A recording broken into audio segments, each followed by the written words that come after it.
ณะต่อจากนี้ไปเป็นรายการพุทธานุภาพดำเนินรายการโดยพระธรรมสิติเมธีผู้ช่วยเจ้าวาดวัดราชาธิวาสวรวิหาร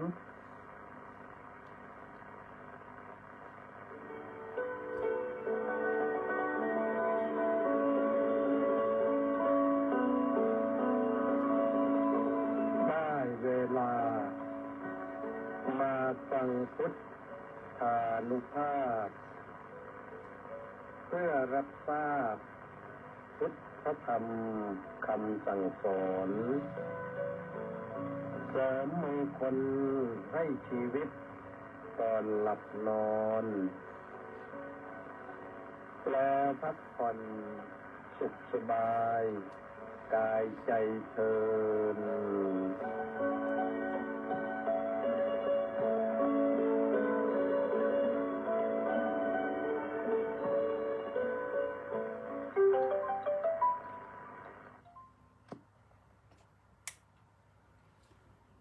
อะระหังสัมมาสัมพุทโธภะคะวาพุทธังภะคะวันตังอภิวาเทมิสวากขาโตภะคะวะตาธัมโมธัมมังนัมมัสสามิสุปฏิปันโนภะคะวะโตสาวกสังโฆสังฆังนะมามิขอถวายความนอบน้อมแด่พระรัตนตรัยขอคารวะพระเถรานุเถระขอเจริญสุขเจริญพรอำนวยพรมายังท่านสาธุชนทุกท่านผู้ติดตามสดับรับฟังรายการพุทธานุภาพกับพระธรรมกิตติเมธีทั้งทางสถานีวิทยุกองพลที่หนึ่งรักษาพระองค์วิทยุเสียงธรรมจากชาวพุทธวิทยุพระพุทธศาสนาและสังคมทุกคลื่นและสวัสดีมายังท่านสาธุชนที่ติดตามสดับรับชมทาง Facebook Live ถ่ายทอดสดรายการนี้เป็นรายการสดนะสดทุกวัน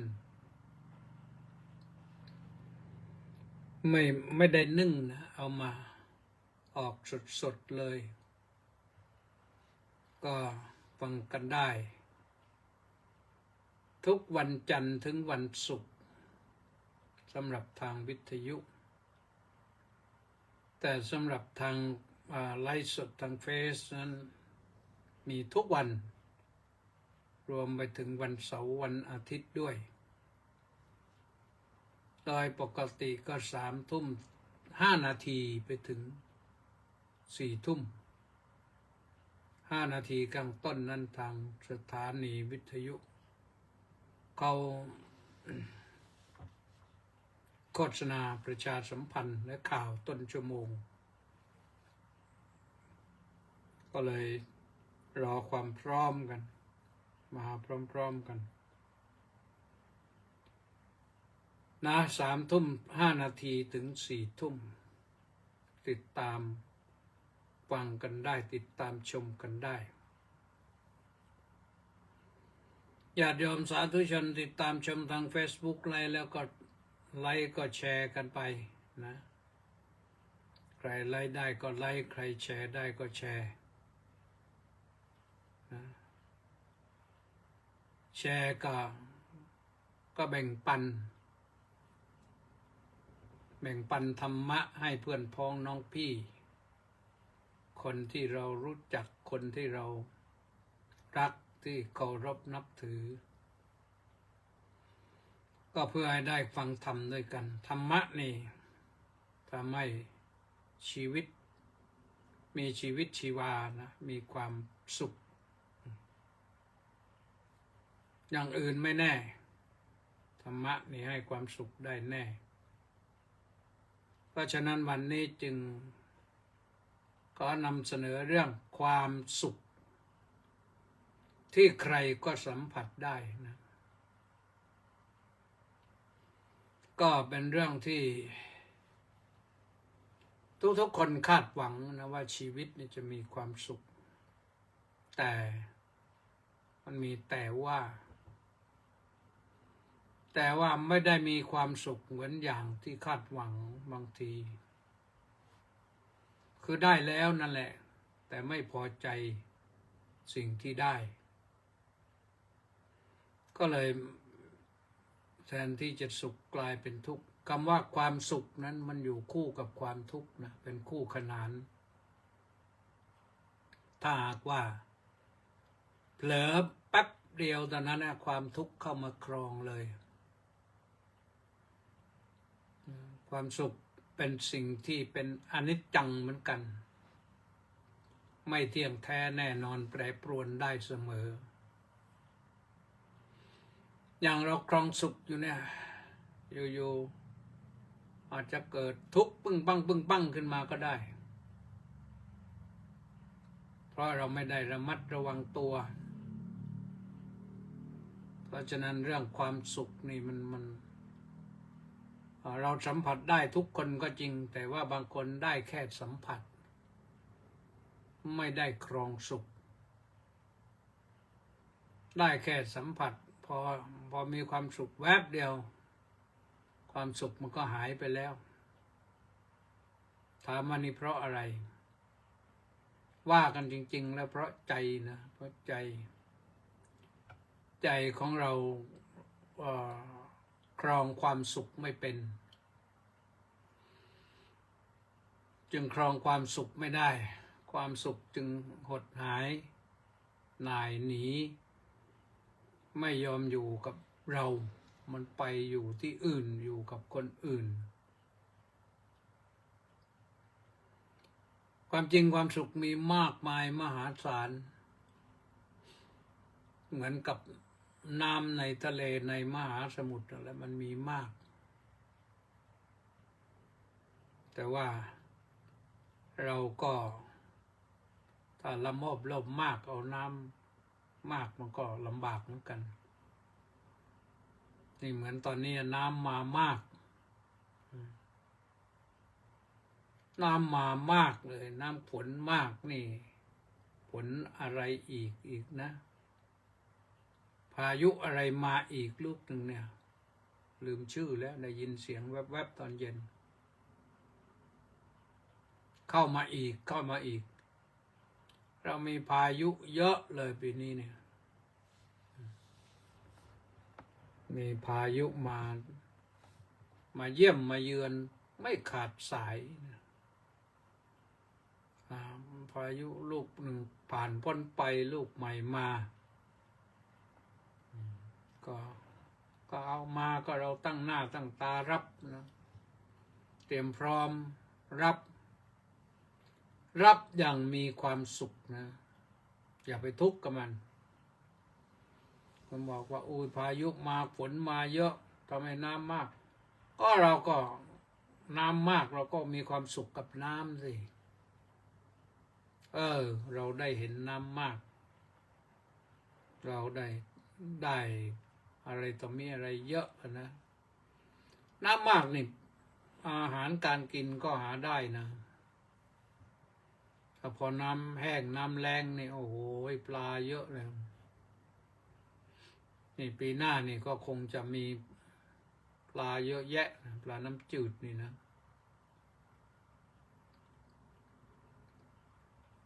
ความสุขนั้นก็มีสุขกายและก็สุขใจสุขกายนั้นเรียกว่ากายิกสุขสุขใจก็เรียกว่าเจตสิกสุขสุขกายนี่ทำอย่างไรโดยรวบยอดก็คือรวยคนรวยนี่คนเป็นเศรษฐีนี่มีความสุขนะพระพุทธเจ้าก็สอนนะว่าบอกว่าสุขเกิดแต่การความมีทรัพย์อย่างนี้คือมีทรัพย์ มากมายก็สบายใจ ไม่ต้องเป็นทุกข์ว่าจะไม่มีอะไรกินนะรวยสักอย่างโยมก็พยายามสร้างความรวยให้เกิดขึ้นในชีวิตของตนนะรวยก็ไม่ใช่ยากอันดับแรกก็คือขยันแสวงหาทรัพย์หาเงินสองก็ขยันหาทรัพย์ก่อนนะสองก็รู้จักรักษาทรัพย์ให้ดีได้ทรัพย์มาแล้วอย่าให้ใครยืมไปใช้ได้อีกไม่ถ้ายืมไปไม่ว่าอันนี้ก็โกงไปนี่เยอะเลยเราหลายหมื่นล้านในประเทศไทยเนี่ยคนไทยเสียไปหลายหมื่นล้านนะแต่อย่างไรก็ตามรวยไว้ก่อนนะดีแต่อย่ารวยเพราะโกงนะรวยด้วยความขยันหมั่นเพียรแสวงหาทรัพย์แล้วก็เพราะรักษาทรัพย์รู้จักรักษาทรัพย์เราก็รู้จักคบคนดีๆเพื่อนที่ดีไม่ใช่เพื่อนมาเบียดเบียนประการที่สี่ก็คือรู้จักมัธยัสถ์อดออมไม่จ่ายแบบฟุ้งเฟ้อฟุ่มเฟือยไม่ใช่ว่ารวยแล้วก็จ่ายฟุ้งเฟ้อฟุ่มเฟือยเห็นเพื่อนนั่งเฮ้ก็ซื้อเหล้าแจกอย่างนี้มันผิดนะไม่เท่าไหร่ก็จนในครั้งพุทธกาลเคยมีเศรษฐียากจนมาเพราะอย่างนี้มีแล้วถูกหลอกกินหมดเป็นลูกเศรษฐีกลายเป็นยาจกเลยนะ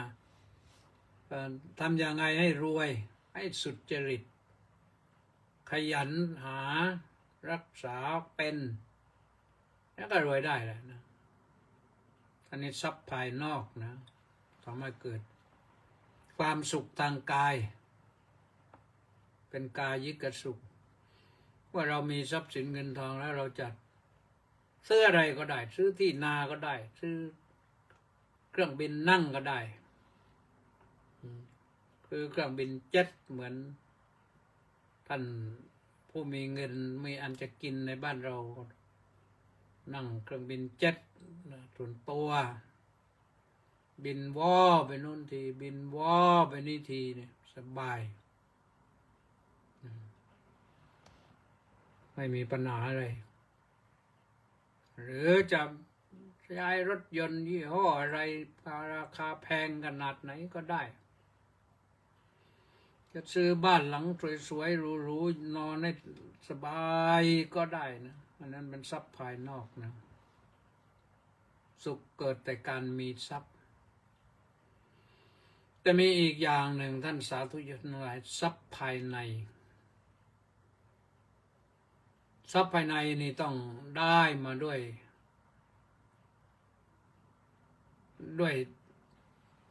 ทำจิตทำใจให้มีศีลทำจิตทำใจให้มีศีลห้านี่แหละรักษาศีลห้าได้แล้วก็สีเลนะสุขติงยันติสุขติเลยมีความสุขเลยมีคติเป็นสุขเลยสีเลนะโภคสัมปทาเพราะศีลนี่แหละทำให้พวกทรัพย์ที่หามาได้แล้วนั้นมันไม่สิ้นเปลืองไปโดยใช่เหตุพอได้ทรัพย์มาแล้วไม่ไปผลาญตัวเองเสียด้วยซื้อเหล้ายาปลาปิ้งนี่ที่มันบ่อนเบียนทำลายชีวิตตนเองเนี่ยนะศีลแลนะนิพุติงยันติพอมีศีลแล้วเนี่ยถึงความสงบระงับดับความกระวนกระวายกิเลสทั้งหลายก็ถอยหลังกรูดเลยไม่กล้ามายุ่งนี่คือศีลห้านี่แหละข้อที่หนึ่งเคารพในการ มีชีวิตของกันและกันข้อสองมันเคารพในการครอบครองทรัพย์สินของกันและกันคือในสิทธินะข้อสามก็เคารพในการครอบครองคู่ของกันและกันข้อสี่ก็เคารพในความมีสัจจะในการให้ผู้อื่นได้รับสิ่งที่ถูกต้องตรงไปตรงมาไม่เฟกนิวนะไม่สร้างเฟกนิวไม่สร้างข่าวปลอมไม่สร้างความวุ่นวายแล้วก็ข้อที่ห้าก็นั้นก็เคารพในการรับข้อมูลข่าวสารที่เป็นจริงของกันและกันนะแล้วก็ข้อห้านี่เคารพในตนเองที่ได้ความเป็นมนุษย์มาอย่าทำความเป็นมนุษย์ของตัวเองเนี่ยเป็นสัตว์เดรัจฉานไปเสียหรือไม่ก็ทำลายตนเองให้เป็นโรคปอดบ้างโรคตับบ้างโรคภายในสารพัดนะปีหนึ่งประเทศไทยเราเองนี่ต้องสิ้นเปลืองไปเพราะยารักษาโรคตับแข็งบ้างโรคมะเร็งบ้างโรคอะไรบ้างเนี่ยทั้งนอกจากยาแล้วก็ต้องใช้เงินเดือนแพทย์ต้องใช้โรงพยาบาล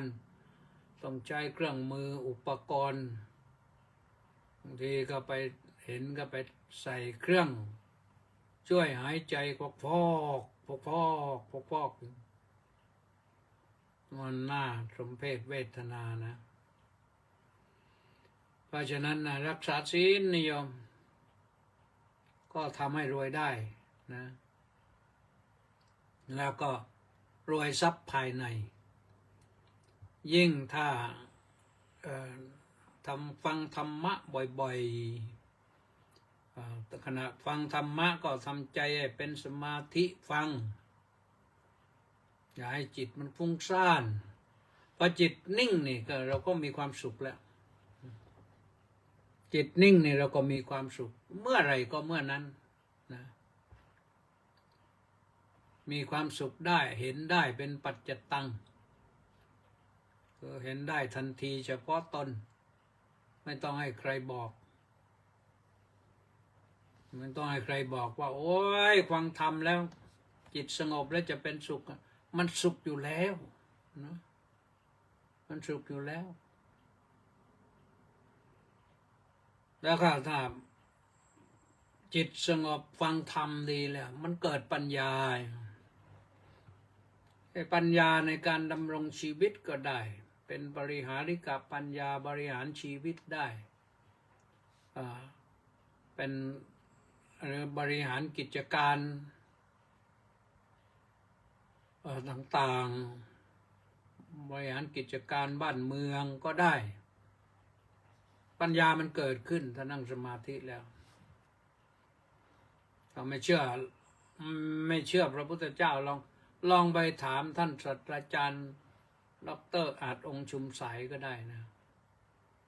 ท่านเป็นนักวิทยาศาสตร์ใน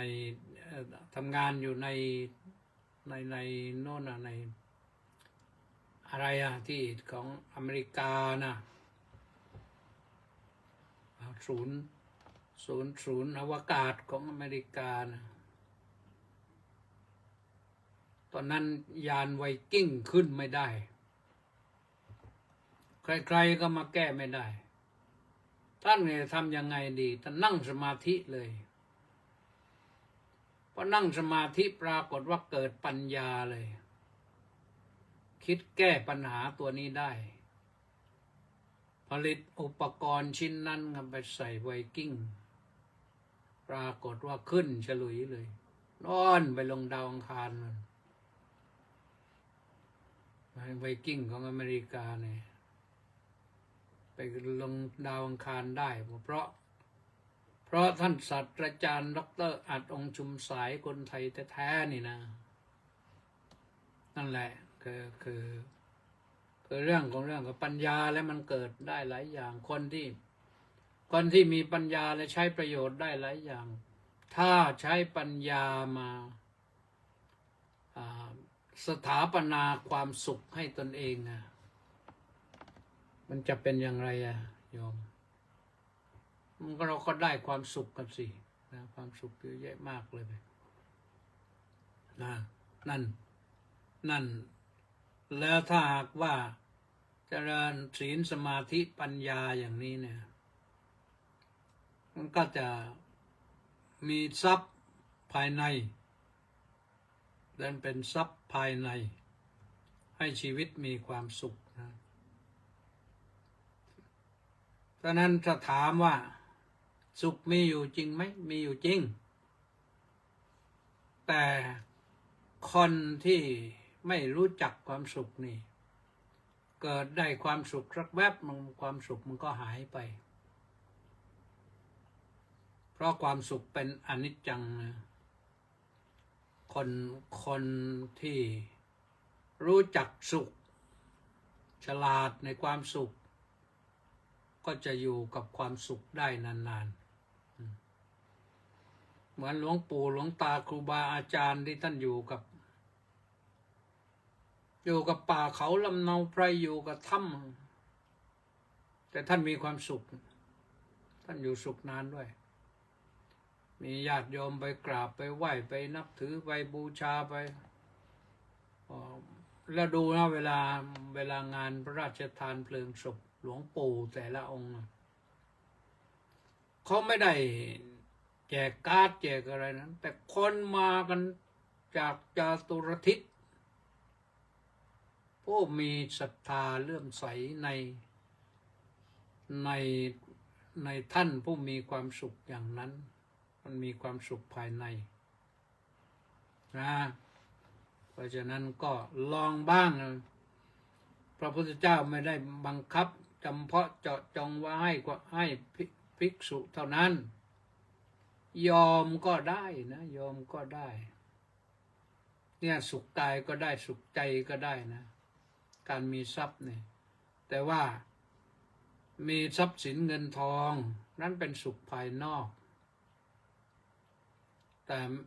มีอริยทรัพย์คือศีลสมาธิปัญญานี่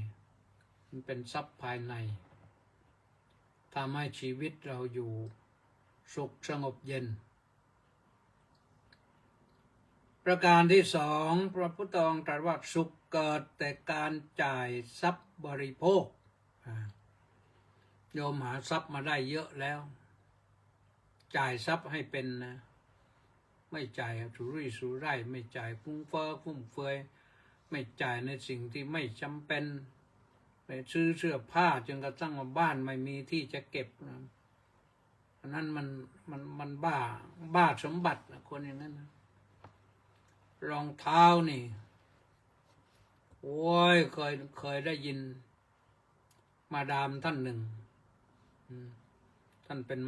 มาดามของประธานาธิบดีบ้านท่านอยู่ทางทิศตะวันออกของประเทศไทยเราเนี่ยเฉพาะรองเท้าอย่างเดียว 3,000 คู่มาดามนี้นิยมรองเท้ามากวันนี้ขอไม่เอ่ยชื่อท่านว่าเป็นใครนะท่านไม่อยู่แล้วลาโลกนี้ไปแล้วไม่ได้เอารองเท้าไปด้วยหรอก 3,000 คู่ต้องสร้างบ้านหลังขนาดไหนโยมสำหรับเก็บรองเท้าลองนึกดูนี่สุขเกิดจากการใช้จ่ายทรัพย์บริโภคนี่หมายความว่าไงก็หมายความว่าเรามีทรัพย์แล้วเราก็จ่ายให้เป็นไม่จ่ายสุรุ่ยสุร่ายไม่จ่ายฟุ้งเฟ้อฟุ่มเฟือยไม่จ่ายให้มันเกินซื้อรถก็ไม่ต้องให้มันมากเกินบ้านซื้อผ้าก็อย่าให้มันรกบ้านเกินไปอยู่แต่พอดีซื้ออาหารก็ให้มันพอกินพอใช้อย่าให้มันไปเก็บจนกระทั่งว่าบูดในตู้เย็นมันไม่เป็นประโยชน์นะและเป็นโทษด้วยนั่นก็คือยอมบริโภคเองแบ่งให้คนอื่นบริโภคบ้างก็ได้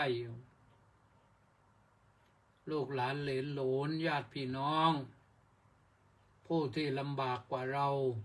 ช่วยเหลือเอื้อเฟื้อเกื้อกูลทำบุญสุนทานเนี่ยก็เป็นสิ่งที่ดีนะเพิ่มสุขให้แก่ตนเองยิ่งขึ้นมีความภาคภูมิใจว่าเราได้ช่วยเหลือคนนั้นคนนี้เนี่ยนึกถึงแล้วก็สบายใจทรัพย์สินของเราก็ไม่พร่องไม่อะไรไปทีนี้ถ้าเป็นทรัพย์ภายในใช้จ่ายทรัพย์ภายในก็พระนี่เป็นพระเนี่ยมีทรัพย์ภายในมีความรู้มีความสามารถก็ต้องเทศน์ให้โยมฟังพระก็ต้องช่วยเหลือเอื้อเฟื้อเกื้อกูลเหมือนเมื่อคืนที่พูดถึงพระมหากัสสปะเถระเจ้าเนี่ยท่านเข้านิโรธสมาบัติก็นิโรธสมาบัติอยู่ได้7 วันนะไม่บริโภคไม่ดื่มไม่มีอาหารไม่มีน้ำแต่พอออกจากนิโรธสมาบัตินี่หิวกระหายน้ำท่านก็ไปบิณฑบาต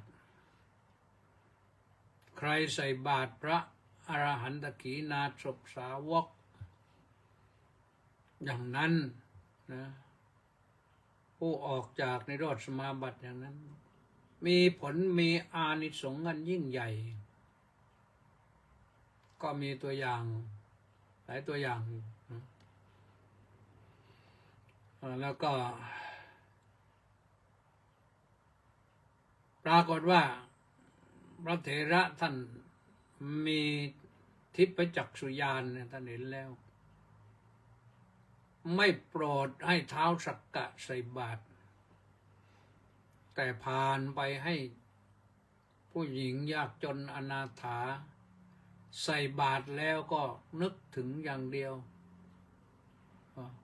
จนกระทั่งว่าคืนนั้นเสียชีวิตลงนอนด้วยอานิสงส์ที่ได้ใส่บาตรพระขีณาสพเจ้าผู้ออกจากนิโรธสมาบัติ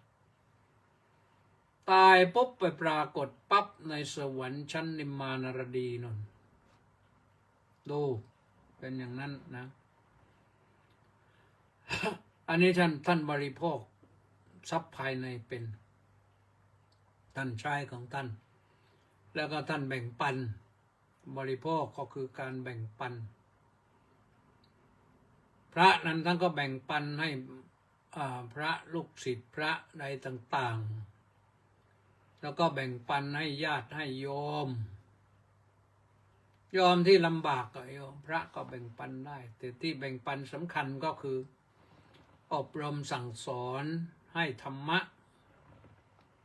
จากทุกข์หนักก็ให้ทุกข์น้อยจากทุกข์น้อยก็ให้ไม่มีความทุกข์เลยนี่สำคัญอยู่ตรงนี้นะไปครึ่งทางแล้วเอาแล้วนะเลยครึ่งทางไปแล้วเอาละแวะหน่อยต้องขอขออนุโมทนากับเฉลิมนะเฉลิมไม่แน่ใจว่าเฉลิมพนัสโนไทยหรือเฉลิมจิตรามาศพร้อมด้วย FC อีก660 คนวันนี้ออนไลน์เข้ามาแล้วก็ต้องขออนุโมทนากับคุณโยมนางสาวละเอียดเที่ยงสกุลวันนี้แจ้งมาว่าได้โอนปัจจัยจำนวน 1,000 บาทมาร่วมกองบุญหนุนกองธรรมไว้เผยแผ่ธรรมตามบัญชีธนาคารกรุงไทยนะ0700260870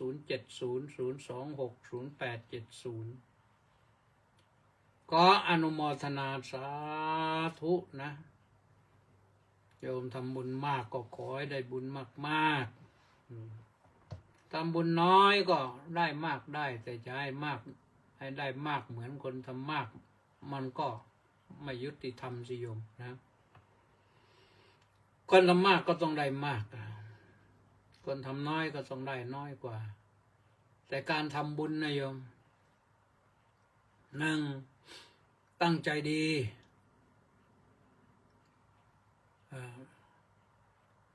สองทำดีสามทำแล้วก็ปลื้มใจ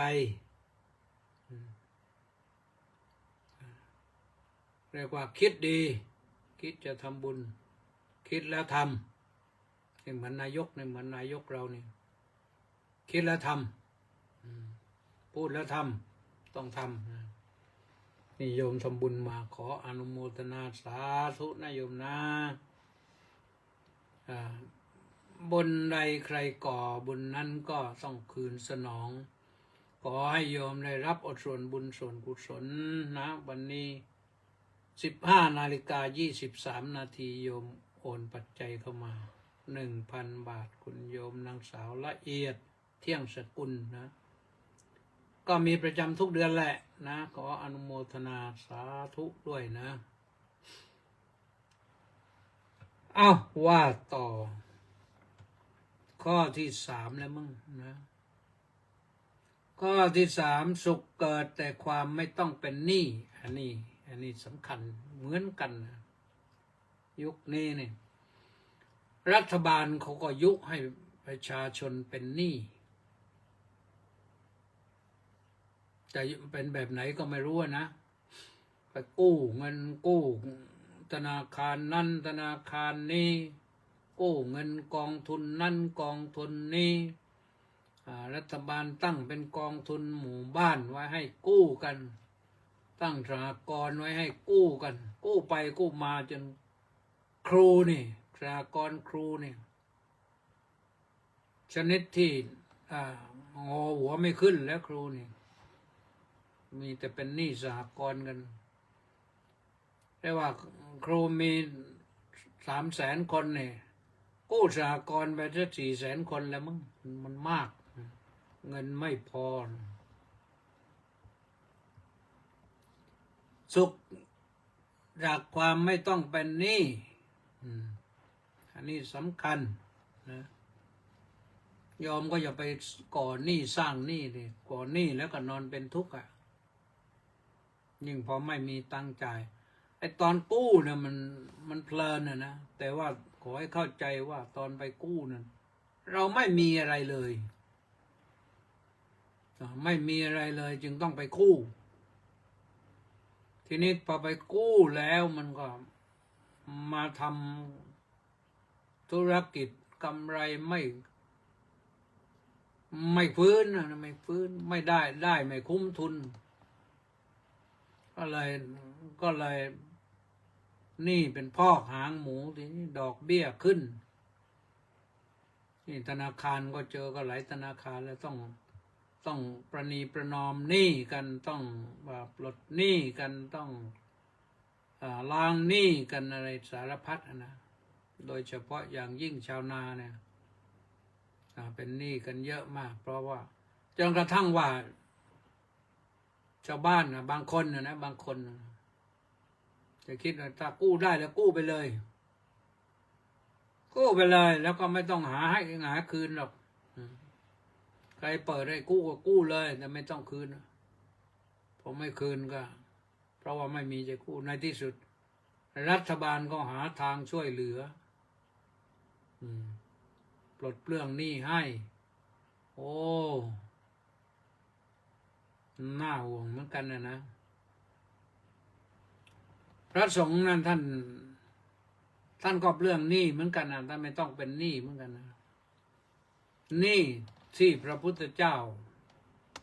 บอกว่าพระสงฆ์ถ้าจะเป็นหนี้นะเป็นหนี้เพราะบริโภคปัจจัยเป็นหนี้เพราะบริโภคปัจจัยบริโภคจีวรนี่บริโภคเครื่องนุ่งห่มนะบริโภคอาหารนี่บิณฑบาตนี่บริโภคที่อยู่อาศัยนี่กุฏิวิหารนี่แล้วก็บริโภคยารักษาโรคนี่4 อย่างนี้เป็นหลักนะ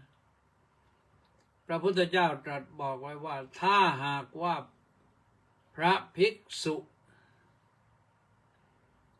บริโภคปัจจัยสี่เหล่านี้อย่างใดอย่างหนึ่งโดยไม่ได้พิจารณาภิกษุนั้นย่อมเป็นหนี้ญาติโยมเป็นหนี้ญาติโยมที่พระท่านสวดถ้าไปฟังตอนเช้านี่พระจะสวดให้ฟังแต่ที่วัดราชาธิวาสวิหารนี่นะปฏิสังฆาโยนิโสปินปาตังปฏิเทวามิเนวดวายนมดายนมันดนายนวิภูชนายยาวะเดวะอิมัสสกายัสสาติติยายาปนายบิยิงสุปรติยาพรหมจริยานุกายะอิติปุรานันจะเวดนังปฏิหังฆามินะวันจะเวดนังนะอุปาเดชามิยัตราจะเมภวิสติอนวัจตาจะพาสุวิหารโรจาติมันข้อหนึ่งก็คือบริโภคอาหารบิณฑบาตถ้าบริโภคจีวรก็ว่าอีกข้อหนึ่งบริโภคเสนาสนะก็ว่าอีกข้อหนึ่งบริโภคเภสัชคือยาเนี่ยก็ต้องว่าอีกข้อหนึ่งแต่เช้านี่พระจะสวดครบทั้งสี่ทุกวันนะปฏิสังฆาโยนิโสปินปาตังปฏิเทวามินั่นบอกว่าข้าพเจ้าขอพิจารณาบิณฑบาตนี้โดยละเอียดเนวะดวายะนมดายะนมันดนายะข้าพเจ้าไม่ได้ฉันเพื่อเล่นนะเนวะดวายะนมดายะไม่ใช่ฉันเพื่อความมัวเมานะนวิภูชนายะไม่ใช่ฉันเพื่อความหล่อความสวยนะยาวะเดวะอิมัสสกายัสสะทิติยายาปนายะที่จริงแล้วเพื่อให้ร่างกายพอดำรงอยู่ได้นะ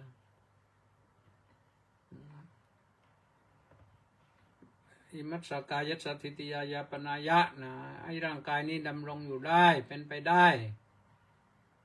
แล้วก็เพื่อปฏิบัติธรรมได้เพื่อบรรเทาความหิวแล้วก็เพื่อป้องกันความหิวอีกนั่นแหละนะเท่าที่เป็นไปได้วิ่งสุปรติยาพรหมจริยาเพื่อประพฤติพรหมจรรย์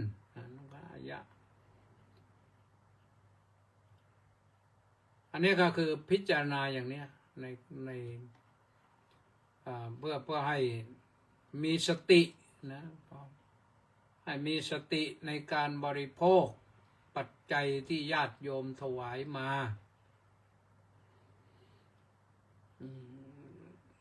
บริโภคจีวรก็จีวรก็โยมถวายมา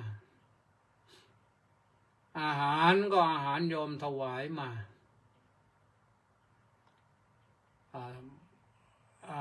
อะไรกุฏิที่อยู่อาศัยโยมก็ถวายมาเภสัชคือยาโยมก็ถวายมาอย่างอาตมาภาพเองนี่ก็ได้อยู่อาศัยกุฏิที่โยมใครเดินไปดูบ้างนะยังโยม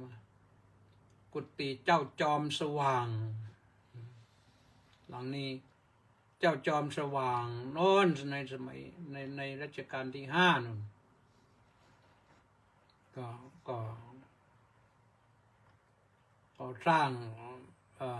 พระองค์สร้างให้ถวายเจ้าอาวาสในสมัยนั้นคือพระธรรมวโรดมเมื่อปี2474นู่นพระธรรมวโรดมนั้นอดีตเจ้าอาวาสที่พระบาทสมเด็จพระเจ้าอยู่หัวรัชกาลที่6ทรงโปรดมากก็เลยเจ้าจอมสว่างสร้างวัดไว้หลายวัดนะในภาคใต้นี่ไปสร้างไว้หลายวัดเนื่องจากว่าพระเดชพระคุณพระธรรมวโรดมนั้นท่านก็เป็น เจ้าคณะมณฑลเมื่อก่อนเจ้าคณะมณฑลนครศรีธรรมราชเจ้าคณะมณฑลภูเก็ตเจ้าคณะมณฑลปัตตานีไปทางโน้นเนื่องจากว่าท่านมีถิ่นกำเนิดมาจากจังหวัดพัทลุงก็เป็นพระที่สมเด็จพระมหาสมณเจ้าทรงชื่นชมว่าได้ฟังพระอริยกวีเทศหลายครั้งแล้วก็ชื่นชมว่าท่านเทศดีได้รับคำชื่นชมนะแล้วต่อมาท่านก็ได้มา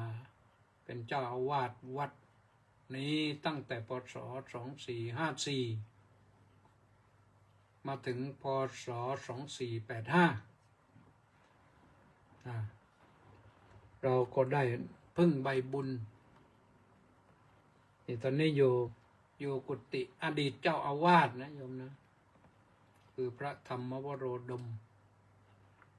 ก็ได้ใส่เมตตาบารมีของพระเดชพระคุณท่านข้อต่อไปมีอะไรอีกไม่เป็นหนี้ดีที่สุดนะพระในท่านเรื่องหนี้แล้วก็เรื่องหนี้ญาติโยมข้อสุดท้ายก็สุขเกิดแต่การประกอบการงานที่ปราศจากโทษนี่โยมต้องหาความสุขไม่ได้ด้วยการทำงานนะอย่าทำงานมีโทษงานมีโทษมีเยอะแยะแหละแต่งานไม่มีโทษก็มีเยอะแยะงานมีโทษค่าของหนีภาษีนี่ก็มีโทษค่ายาเสพติดก็มีโทษการน้ำเมาก็มีโทษค่าทาสก็มีโทษค่าโสเภณีก็มีโทษ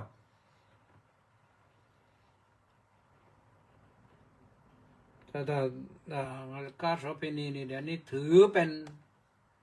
ค้าขายมนุษย์นะมีโทษแล้วค้าขายอะไรไม่มีโทษเยอะแยะเลยโยมทำธุรกิจเดี๋ยวนี้ค้าขายออนไลน์สบายเลยนั่งอยู่กับบ้านแต่ว่าต้องตรงปกนะต้องตรงปกต้องถ้าเขาสั่งมาก็ต้องทำให้มันถูกต้องให้กำไรก็ไปไม่เป็นไรหรอกจะได้ชื่อเสียงเกียรติยศการที่ไปทำทุจริตช่อโกงส่งของไม่ตรงปกอย่างนี้มันก็ไปได้ยากนะไปได้ยากนี่โดยเฉพาะอย่างยิ่งญาติโยมที่เกษียณอายุราชการเนี่ยนะถ้าไม่เกรงจะเสียศักดิ์ศรีเนี่ยเคยเห็นตอนนั้นนะพนักงานธนาคารที่ถูกเขาปลดเขาเลิกจ้างออกจากธนาคารเลยไม่รู้จะทำอะไรยังก็ในที่สุดได้เงินที่เขาให้มาก็ไปซื้อรถเข็นคันหนึ่งขายสับปะรดที่เขาปอกแล้วก็หวานนะยี่ห้ออะไรเยอะแยะนะเนี่ยขายดีมากเลยโยมบอกว่าปลื้มใจแล้วก็รายได้ดีด้วยวันหนึ่งตั้ง2,000-3,000นะตอนนั้นชื่นใจก็อนุโมทนาสาธุนะอาตมาซักถามบ่อยอย่างพวกมาขายไอติมนี่บางทีออกมาจากเวียดนามนู่นขายไอติมมะพร้าวอ่อนบ้างอะไรบ้างหรือมาขาย ไอติมที่มันเป็นอะไรที่บริษัทเขาผลิตนะเป็นแท่งๆอ่ะโอ้คนหนึ่งบางวันได้เป็นพันเลยกำไรถามมาขายได้เท่าไหร่ไปสัมภาษณ์เขาเล่นๆนะชวนเขาคุยสนุกนะมาจากเวียดนามนี่ท่านทั้งหลายทำอื่นก็เยอะนะขายสับปะรดขายฝรั่งขายเมื่อก่อนนั้นมีมะม่วงดองบ้างอะไรบ้างมะม่วงลุงยิ้มนี่เมื่อก่อนเยอะมากนั่นนะก็เราอย่าจนปัญญานะมองหาอะไรทำให้มันได้ งานที่มันปราศจากโทษมันไม่ทุจริตไม่คอร์รัปชันงานที่ทำอยู่แล้วจะไม่ว่าทำงานแบงค์ไม่ว่าทำงานราชการทหารตำรวจพลเรือนให้มันสุจริตยิ่งเป็นข้าราชการเนี่ยข้าราชการในพระบาทสมเด็จพระเจ้าอยู่หัวต้องไม่ประพฤติชั่วทำแต่สิ่งที่ดีต้องถวายเป็นพระราชกุศลอันนี้สำคัญนะสำคัญเพราะฉะนั้นนะสุขถามมาอย่างนี้ในพระจะสุขยังไงสุขเกิดจากการประกอบการงานที่ปราศจากโทษนี่ก็พระก็ไม่ต้องไปตั้งโรงพยาบาลดูแลคนติดเอดส์ก็ได้ไม่ต้องไปทำอะไรให้มันเป็นที่สงสัยคนอื่นก็ได้งานปราศจากโทษงานสงเคราะห์อนุเคราะห์นี่ก็มีเยอะไปสำรวจก็ได้สำรวจบ้านไหนเมืองไหนหมู่บ้านไหนตำบลไหนคุณตาคุณยายไม่มีที่พักพิงให้บ้านได้สักหลังหนึ่งราคาไม่กี่ตังค์ที่พอทำได้อันนี้เยอะไปนะแต่สงเคราะห์อนุเคราะห์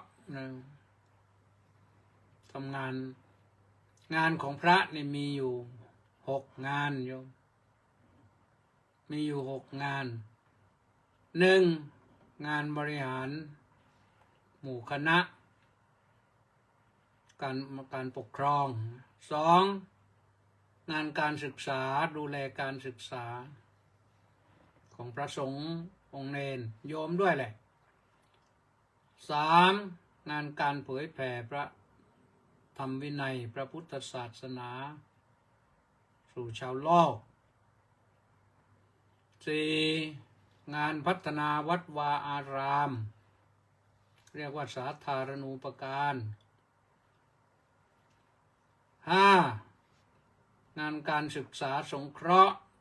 ก็สงเคราะห์บุตรหลานญาติโยมมาแหละนะใครที่มันพ่อแม่อัตคัดขัดสนยากจนเรียนไม่ค่อยคล่องช่วยเหลือไปบ้างอาตมาก็มีช่วยอยู่ทุกปีแต่ไม่ผูกมัดตัวเองนะมากบ้างน้อยบ้างแล้วก็สุดท้ายก็คือสาธารณสงเคราะห์นะสาธารณสงเคราะห์นี่ก็คือการช่วยกันในยามวิกฤตในยามวิบัติเนี่ยเช่นน้ำท่วมไฟไหม้หรือว่าอะไรต่างๆเหล่านี้ที่เกิดทุพพิกภัยวาตภัยอัคคีภัยอุทกภัยอย่างนี้ช่วยได้ก็ช่วยกันนะนี่ตอนนี้สงสัยจะต้องช่วยชาวชายแดนอุบลศรีสะเกษสุรินทร์บุรีรัมย์อีกสักรอบนะมึงโยมก็ว่ากันไปนะเอาละโยมเพราะฉะนั้นหาความสุขได้ฟังแล้วก็ให้มีความสุขนะโยมนะสุขจากการฟังธรรมแล้วก็นำไปประพฤติปฏิบัติ ท่านจะสามารถมีความสุขได้ ทุกคนนะวันนี้ก็ขอว่าไว้เท่านี้ ขอให้ทุกท่านมีแต่ความสุขความสุขความสุขนะ สวัสดีแล้วต่อไปก็อ่านรายชื่อผู้ที่เข้ามาเยี่ยมทางเฟซนะมณีแสงจันทร์น้อมกราบนมัสการสาธุสาธุสาธุเจ้าข้าว่างั้นสาธุแปะนันทิการก็บอกว่าน้อมกราบนมัสการสาธุสาธุสาธุเจ้าข้าสาธุหนูปานลักษณะวิราชก็บอกว่าน้อมกราบนมัสการสาธุสาธุสาธุเจ้าข้าเจ้พรแหลมทองเหงาสาธุสาธุสาธุข้าสาธุยุ้ยจารุชาสาธุแม่ชีสนใจสาธุสาธุสาธุสาธุเจ้าข้าสาธุพรศรีลักษณะเวลาศโอ้ยน้องสาวนานแล้วไม่ได้เห็นชื่อหลับก่อนตรงไหนน้อมกราบนมัสการสาธุเจ้าข้าสาธุสมศรีลักษณะวิราชน้อมกราบนมัสการสาธุสาธุสาธุเจ้าข้าสาธุน้องสาวเหมือนกันสาธรรักกิจน้องกราบสาธุสาธุเนติแก้วเคนกราบสาธุสาธุสาธุสาธุเจริญอยู่หนูสิงห์น้อมกราบนมัสการสาธุสาธุสาธุเจ้าข้าสาธุศักดิพัฒน์สมวงศ์สาธุสาธุสาธุสาธุนี่ทองใสราชโคตรน้อมกราบนมัสการหลวงพ่อเจ้าคุณขอรับสาธุสาธุสาธุสาธุสริตพงษ์แทศบำรุงสาธุครับพระอาจารย์สาธุด็อกเตอร์ต้าสิทธิมงคลนมัสการสาธุครับสาธุนี่มาจากลาดพร้าวนุ่นพระเกียรติศักดิ์ฐานวโรสำลีกราบสาธุครับนี่เลนไพศาลรัตนวงกุลกราบนมัสการครับสาธุลีลาวดีดอกสร้อยน้อมกราบนมัสการด้วยความเคารพอย่างสูงเจ้าค่ะน้ำแห้งแล้วยังนครสวรรค์สาธุนะรังสรรค์ทองสร้อยบอกว่าน้อมกราบนมัสการถวายความเคารพพระเดชพระคุณท่านเจ้าคุณด้วยความเคารพอย่างสูงครับน้อมกราบนมัสการสาธุสาธุสาธุครับสาธุจิมอินบุญท่านไปได้แล้วกราบนมัสการเจ้าข้าสาธุสาธุสาธุสาธุเจ้าข้าสุวินรักษัตริย์ท่านรองศาสตราจารย์ดร.สุวินรักษัตริย์กราบนมัสการครับสาธุพี่แจงลีอารีวงศ์โมทนาสาธุข้าสาธุเจโสกราบสาธุสาธุเฉลิมบรรณชโนไทยน้อมกราบนมัสการถวายน้อมกราบถวายความเคารพอย่างสูงครับสาธุสุมาลักษมีดวงสมสาน้อมกราบเจ้าข้าสาธุไปเจ้าข้าอยู่ที่ไหนนี่เมืองเลยเหรอหมดพอดีหมดเวลาด้วยนะขอความสุขความสวัสดีความเจริญในธรรมของพระสัมมาสัมพุทธเจ้าจงมีแก่ทุกท่านเจริญพรสวัสดี